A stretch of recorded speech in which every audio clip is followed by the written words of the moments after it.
अस्सलामुअलैकुम। तो इस वीडियो में हम लोग अपनी ड्रिल प्रॉब्लम 2.1 कंटिन्यू करेंगे।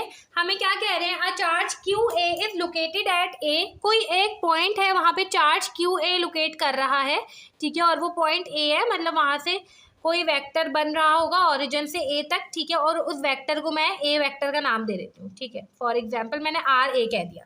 अब देखें, इसी तरीके से एक चार्ज है जो क्यू बी है, जो कि कहाँ लोकेट कर रहा है, बी पॉइंट पे, तो यहाँ पे क्यू बी लोकेट कर रहा है और एक वेक्टर बन रहा होगा ओरिजिन से, तो मैंने उसे आर बी का नाम दे दिया, ठीक है।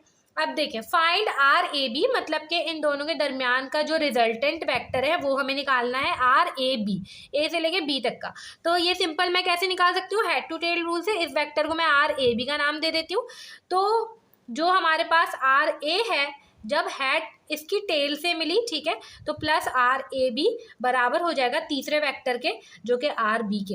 अब देखें, आप इन दोनों को क्यों नहीं कर सकते, R A plus R B, ये दोनों नहीं हो सकते क्योंकि इन दोनों की टेल मिल रही है। तो इस चीज़ का आपने ख्याल रखना है, सही से लगाना होता है हेड टू टेल रूल। तो आर ए बी बराबर हो जाएगा आर बी माइनस आर ए के।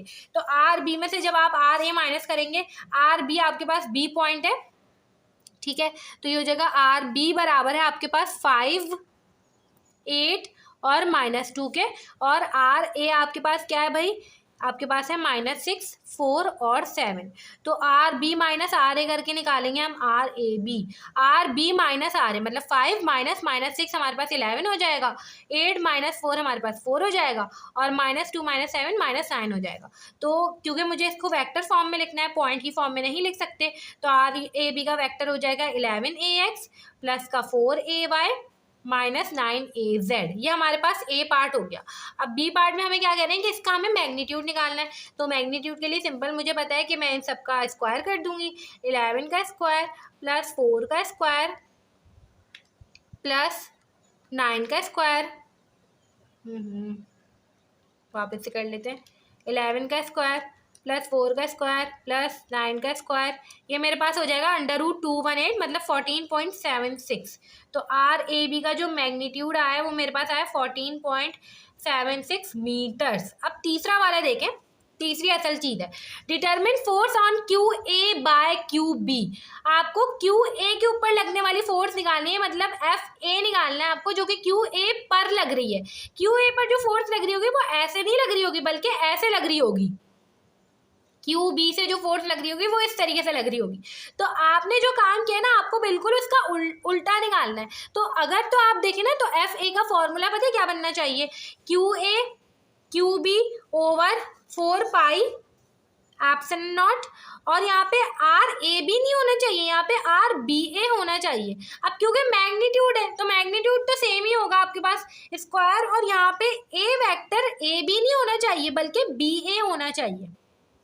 वैसे तो आपके पास ये फॉर्मूला बनना चाहिए, मगर आपने जो काम किया वो ए बी के लिहाज से किया है, बिल्कुल अपोजिट डायरेक्शन के लिहाज से किया है। तो आप सिंपल क्या करें, जहाँ जहाँ बी है वहाँ वहाँ ए बी करते हैं, बस एक नेगेटिव साइन आ जाएगी आपके पास। तो एफ ए अगर आप निकाल रहे हैं तो माइनस लगा दें यहाँ पे, क्योंकि एफ ए बराबर हो जाएगा माइनस का एफ बी के, ठीक है। दोनों सेम फोर्सेज है, बस डायरेक्शन अपोजिट है। तो मैं यहाँ पे एफ बी निकाल रही हूँ असल में, मतलब मैं एफ बी का फॉर्मूला लिखूंगी मगर यहाँ पे सिर्फ माइनस की साइन लगा दूंगी, तो इससे मेरे पास ऑटोमेटिकली एफ ए निकल के आ जाएगी, ठीक है। तो minus Q A Q B over 4 pi epsilon naught, यहाँ पे आर ए बी का स्क्वायर और यहाँ पे ए बी हो जाएगा।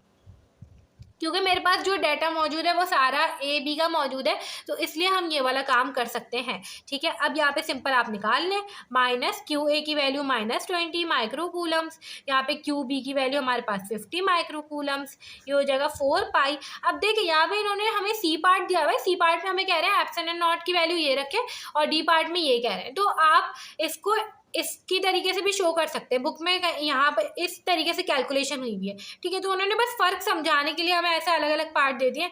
तो आप सी पार्ट को यहाँ पे ये वैल्यू रख के सॉल्व कर लें, 10 एक्सपोनेंट -9 डिवाइड बाय 36 पाई, और यहाँ पे हो जाएगा हमारे पास आर ए बी, अभी आपने निकाला था इसका मैग्नीट्यूड 14.76 का स्क्वायर।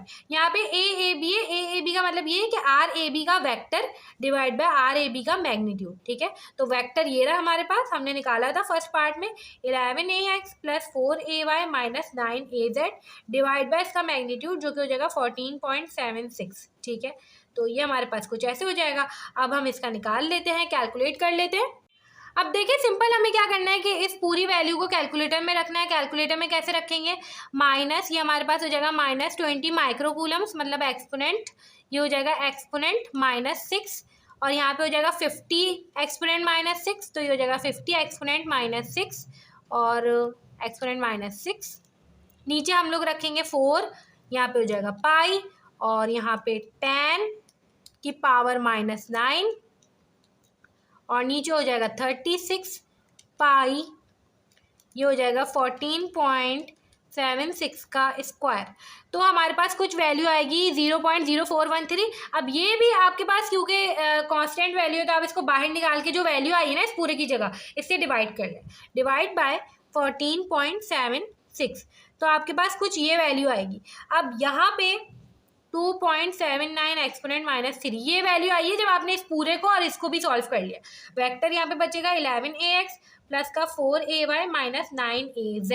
अब देखें आपने सिंपल इसको मल्टीप्लाई करना है, आपके पास fa निकल के आ जाएगा, multiply by 11, 0.030 ax plus 2.79 exponent -3 multiply by 4, तो ये आ जाएगा आपके पास 0.011 ay माइनस, यहाँ पे आप 9 रखेंगे तो ये हो जाएगा हमारे पास 0.02511 az न्यूटन। देखिए आपके पास डी पार्ट गिवन है, इसमें आपके पास सिर्फ एप्सिलॉन नॉट की वैल्यू चेंज है, तो आपने सारा वही काम करना है। FA बराबर हो जाएगा -20 माइक्रोकूलम्स, 50 माइक्रोकूलम्स, यहाँ पे हो जाएगा 4 पाई, एप्सिलॉन नॉट की जगह 8.85 एक्सपोनेंट -12, और यहाँ पे हो जाएगा 14.76 का स्क्वायर।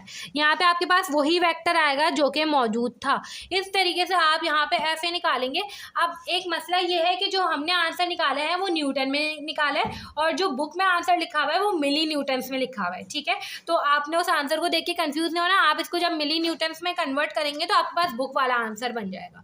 तो इस तरीके से करके हमने अपनी ड्रिल प्रॉब्लम जो 2.1 है उसको देख लिया है।